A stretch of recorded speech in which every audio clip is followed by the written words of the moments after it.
Hey, John Hort coming at you with a WIP Wednesday. Hey, so last couple weeks I kind of been away. Hey, but here's what I've been doing. Our area high school football playoffs were taking place, and man, I just went into full blown observation mode. And I was really wanting to bring a topic, that had some meat to it. And sometimes we do that, and then at the end of it, we're like, man, that's what you want me to bring. But nonetheless, I just really enjoy observing people in adverse situations. And our area team, our home team, we got knocked out in the second round. But nonetheless, they had a great team, great season.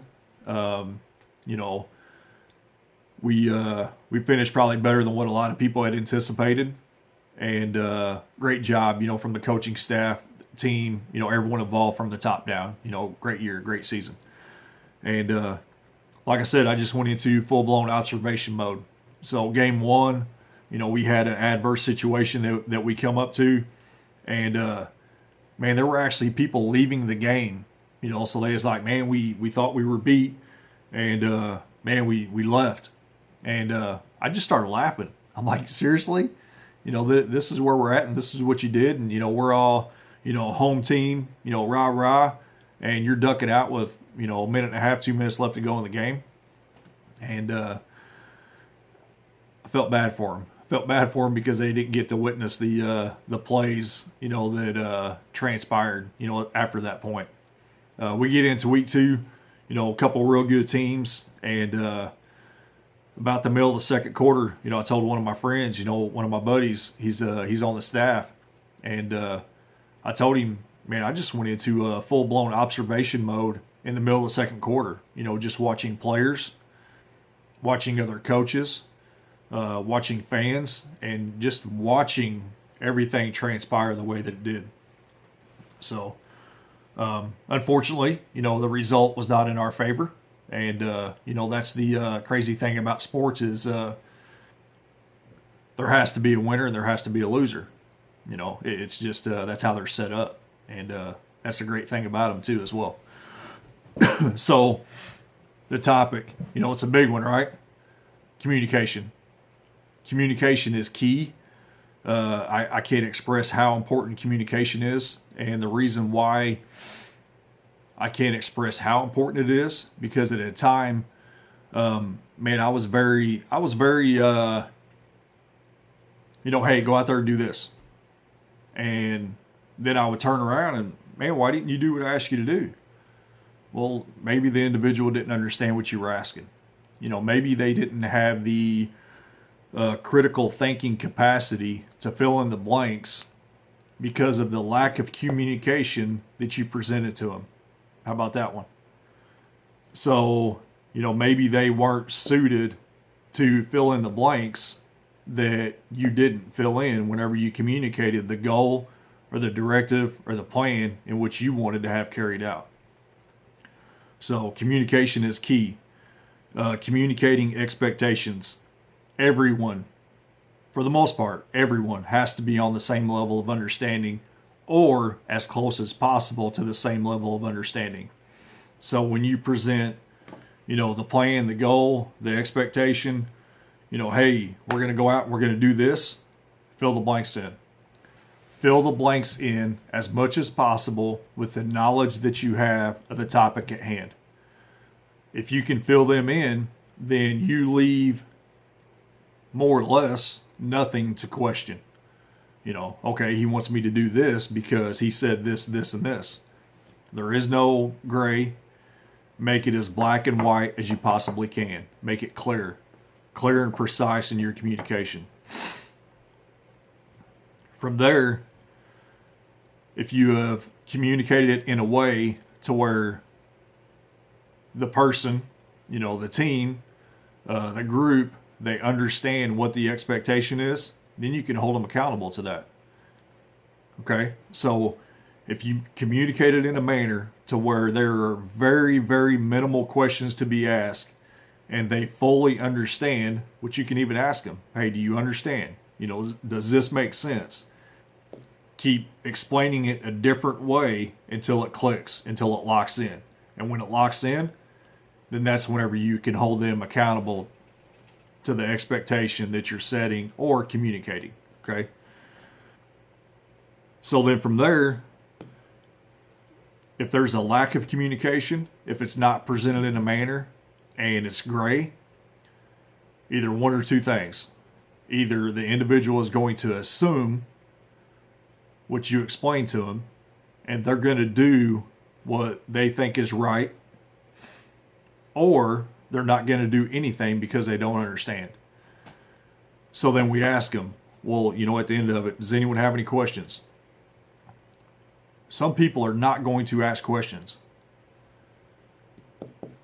Let me repeat that, because a lot of people are not okay with that. Some people will not ask questions if they do not understand. Now, the reason why is because I'll say pockets of society, pockets of demographics has pounded into the individual, do as I tell you to do, sit down and shut up, don't ask questions, don't, you're bothering me, type of stuff. And, man, that's not fair. That's not fair to the individual, so it has to be on the communicator, not the communicatee or the listener, but it has to be on the communicator. So present the message in a way in which they fully understand to the best of their ability. This is what has to take place. This is what's taking place. So, we get frustrated, we get upset. Well, why'd you do that? Well, why'd you do this? Well, why didn't you do this? Did we effectively communicate it? If we didn't, then man, we cannot be upset at them. We can't. It's not fair. If we have, and the takeaway is, yep, I understand, have them repeat it back to you. Okay, then what are you going to do?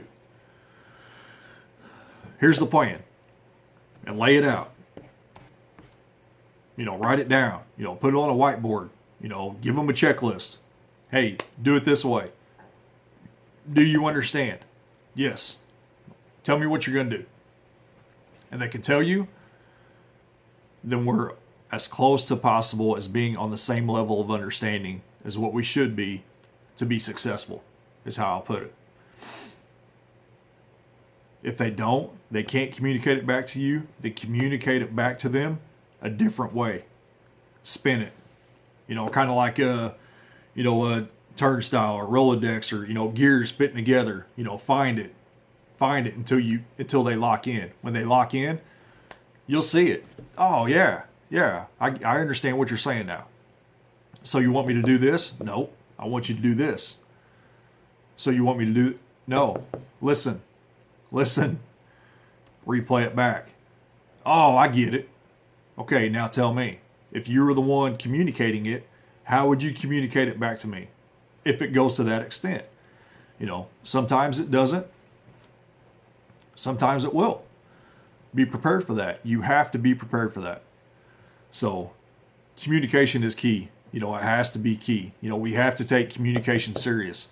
If we do not take communication serious, then we cannot be disappointed by the results that we did not effectively communicate. Okay? Very clear. It's as simple as that. So, that's pretty much what I got. So that's, what I've seen, over the last few weeks. Excuse me. Whether it be in, sports, manufacturing, stores, whatever it is. Communication has to be of the utmost importance, and it has to be key, and it has to be clear and concise. It has to be. So I'm going to leave it with that. So WIP Wednesday, hey, be better tomorrow than what you were today. Better today than what you were yesterday. Continue to work on your weaknesses, but not only work on your weaknesses, but continue to work on your strengths, because whenever you work on your strengths, you become stronger in those. And as you work on your weaknesses, they may no longer be your weaknesses over a period of time. So, hey, wrapping it up, John Horn, WIP Wednesday. Have a great rest of the day, and I'm out.